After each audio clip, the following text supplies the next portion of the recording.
உலகநாயகன் doctor Padmashri Kamal Haasan அவர்கள் ஒரே வருஷத்தில் 1000 கோடி வருமானம் அப்படின்னு சொன்னால் உங்களால் நம்ப முடியுமா? சத்தியமாக இதை நான் சொன்னேன்னா நீங்கள் இந்நேரம் சிரிச்சிட்டு இருப்பீங்க, நான் உருட்டுறேன் அப்படின்னு சொல்லிக்கிட்டு இருப்பீங்க, இல்லைனா இவன் ஒரு கமல் சோம்புடா அப்படின்னு சொல்லிட்டு கமெண்ட் ஏதோ டைப் பண்ணிட்டு இருப்பீங்க. ஆனால் இது எல்லாமே உண்மை, இது எல்லாமே பாசிபிள் அப்படின்னு சொன்னால் நீங்கள் பயங்கர ஷாக் ஆகிடுவீங்க. இது பெரிய பெரிய நடிகர்கள், பெரிய பெரிய ஹாலிவுட் நடிகர்களுக்கே சாத்தியம் இல்லை அப்படிங்கிறது தான் உண்மை. ஆனால் கமல் சார் அதை சாத்தியப்படுத்தியிருக்காரு. ஸோ அதை தான் இந்த வீடியோவில் பார்க்க போகிறோம். ஸோ வீடியோக்குள்ளே போகிறதுக்கு முன்னாடி நம்ம சேனலை நீங்கள் சப்ஸ்கிரைப் பண்ணலாட்டி நான் பண்ணிவிடுங்க, பக்கத்தில் இருக்க பெல் ஐக்கானோட ப்ரெஸ் பண்ணிவிடுங்க. வாங்க வீடியோக்குள்ளே போகலாம். ஸோ கமல் சார் அப்படிங்கும்போது நம்ம களத்தூர் கண்ணம்மால இருந்து இப்போ விக்ரம் வரையுமே அவரோட வெற்றியை தொடர்ந்து நம்ம பேசிக்கிட்டு தான் இருக்கலாம். அவ்வளோ பெரிய சாதனைகள் பண்ணியிருக்காரு. வெற்றி அதாவது வசூல் ரீதியாக மட்டும் இல்லாமல் அவர் செஞ்ச விஷயங்கள் இருக்குல்ல, அவர் ஒவ்வொரு புது புது விஷயங்களை, புது புது டெக்னாலஜியை கொண்டு வந்ததாக இருக்கட்டும், புது முயற்சிகளை கொண்டு வந்ததாக இருக்கட்டும், இது எல்லாமே நம்ம தொடர்ந்து பேசிக்கிட்டே இருக்கலாம். அப்புறம் இந்தியாவிலே கமல் சார் மாதிரி ஒரு நடிகர் இல்லை அப்படிங்கிறத நம்ம எல்லாருமே அக்ரி பண்ணிப்போம். ஆனால் வசூல் ரீதியாக, வருமான ரீதியாக கமல் சார் நம்பர் ஒன்னான்னு கேட்டால் இங்கே யாருமே அக்செப்ட் பண்ணிக்க மாட்டாங்க. அதுலேயும் அவர் தான் நம்பர் ஒன் அப்படிங்கிறத சொல்கிறது தான் இந்த வீடியோ. ஸோ இந்த வீடியோவை ஃபுல்லாக பாருங்கள்.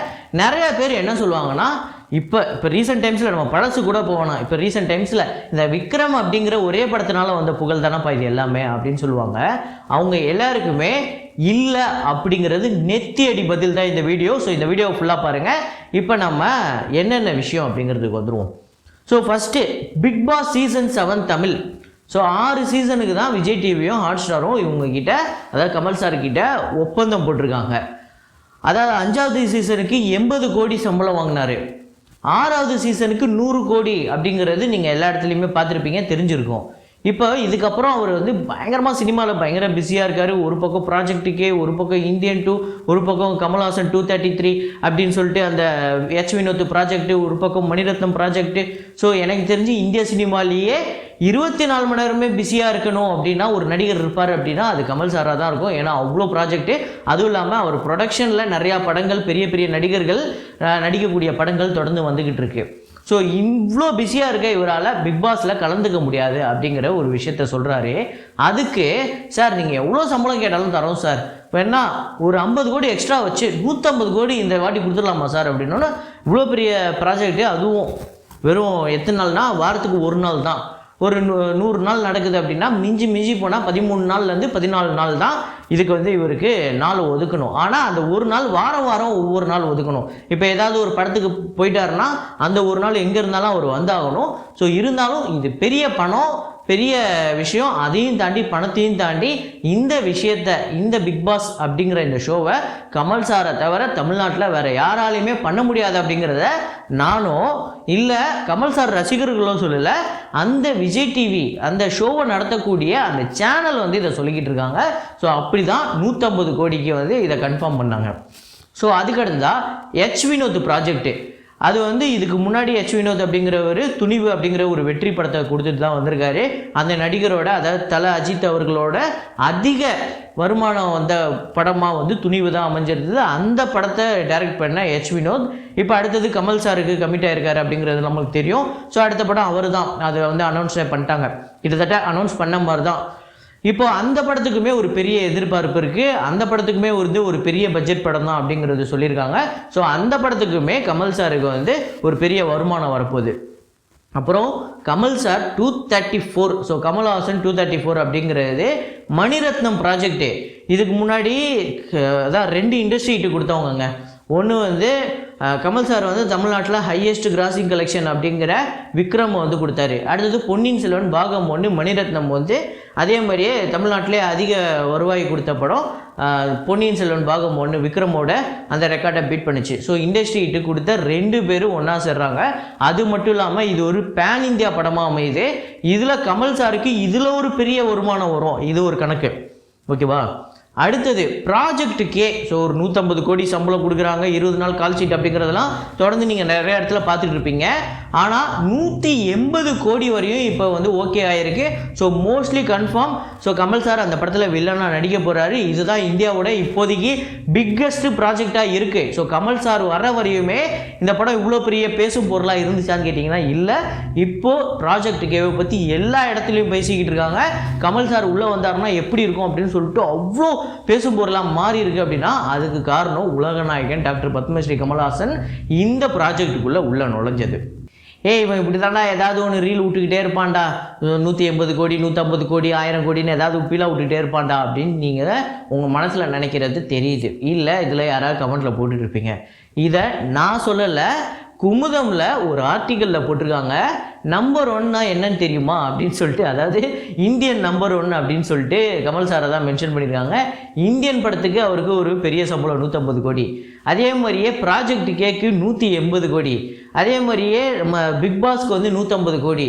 அவரோட ப்ரொடக்ஷனில் சொந்த தயாரிப்பில் வர படங்கள் தொடர்ந்து அது அடுத்து வந்துக்கிட்டே இருக்க போது அதில் வர வருமானங்கள் எல்லாத்தையும் சேர்த்து 1000 கோடி அப்படின்னு சொல்லிட்டு நான் சொல்லலை, குமுதமில் ஒரு ஆர்டிக்கலில் போட்டிருக்காங்க. அதையும் போட்டுட்டு அவங்க என்ன போட்டிருக்காங்க அப்படின்னா, இதை கேட்டால் நீங்கள் சிரிக்கிறதுக்கு வந்து நேரிடும், ஆனால் இதுதான் ரியாலிட்டி, அக்செப்ட் பண்ணிக்கிட்டு தான் ஆகணும், இனிமேல் எவனாவது நம்பர் 1 வருவீங்க அப்படின்னு நான் கேட்கல, குமுதமில் கேட்டிருக்காங்க. ஸோ நம்ம கேட்க வேண்டியதை அவங்களே கேட்டாங்க.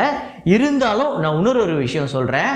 இந்த பிக் பாஸில் 150 கோடி, அதே மாதிரியே வினோத் ப்ராஜெக்டு, அப்புறம் இந்தியன் 2ல் 150 கோடி. இந்தியன் 2 அப்படிங்கிறது அந்த படத்தில் ஒர்க் பண்ணுற எல்லாருமே இதுதான் வந்து இந்தியா சினிமாவுடைய ஒரு முக்கியமான ஒரு படமாக அமையும் அப்படின்னு அந்த படத்தில் ஒர்க் பண்ண எல்லா டெக்னீஷியன்ஸ், சின்ன சின்ன நடிகர்கள் வந்து முக்கியமான நடிகர்கள் வரையும் இந்த படத்தை ரொம்ப பெருமையாக பேசிக்கிட்டு இருக்காங்க.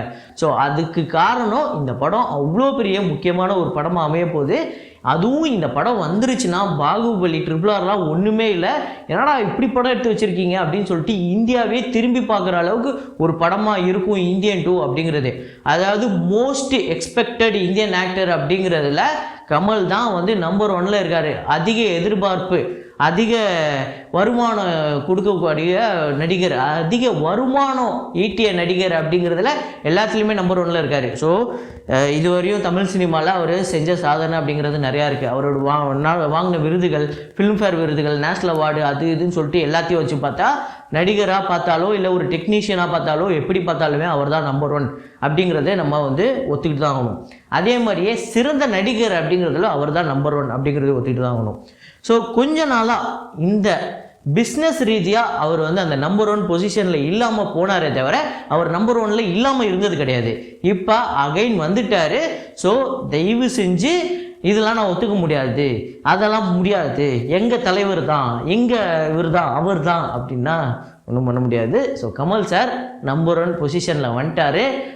ஸோ ஒரு வருஷத்துக்கு 1000 கோடி வருமானம் அப்படிங்கிறது வேற எந்த ஒரு நடிகருக்குமே மேபி ஏதாவது கைவிட்டு எண்ணக்கூடிய அளவுக்கு ஒரு படத்துக்கோ இல்லை ஒரே நேரத்தில் 2 படம் 500 கோடி சம்பளம் வாங்கினவங்க ஏதாவது ஹாலிவுட் நடிகர்கள் வேணால் அமைஞ்சிருக்கும்.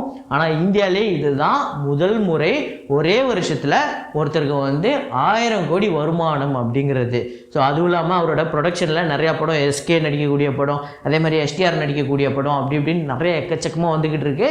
ஸோ அது எல்லாம் வந்ததுன்னா இன்னும் பெருசாக வரும் அப்படின்னு நம்புகிறேன். ஸோ நான் மறுபடியும் சொல்லிக்கிறேன், கமல் சார் வந்து இப்போ அப்கமிங் பயங்கர பீக்கான ஒரு ஸ்டாராக இருக்கார். அப்கமிங் ப்ராஜெக்ட் எல்லாமே ரொம்ப பெருசு, சாதாரண ப்ராஜெக்ட் கிடையாது, எல்லாமே பெரிய பெரிய ப்ராஜெக்டு. ஸோ கனவுல கூட நம்ம யோசிச்சு பார்க்க முடியாத அளவுக்கு பயங்கர பீக்கில் இருக்கார். ஸோ இதுக்கு முன்னாடி இருந்த அந்த பீக்கெலாம் இருக்குல்ல, ஒவ்வொரு ஸ்டாரும் ஒவ்வொரு நேரத்தில் பீக்கில் இருப்பாங்கள்ல, அதை எல்லாத்தையும் விட 10 மடங்கு இப்போ கமல் சார் பீக்கில் இருக்கார் அப்படிங்கிறதான் உண்மை. ஸோ இந்த ரியாலிட்டியை சில பேரால் ஒத்துக்க முடியாது, ஆனால் வேறு வழி இல்லை, இதுதான் நெசம் அப்படின்னு சொல்லி இந்த வீடியோ முடிச்சுக்கிறேன். ஸோ இதே மாதிரி ஒரு வீடியோவில் மீண்டும் நான் உங்களை சந்திக்கிறேன். Signing off Rahman.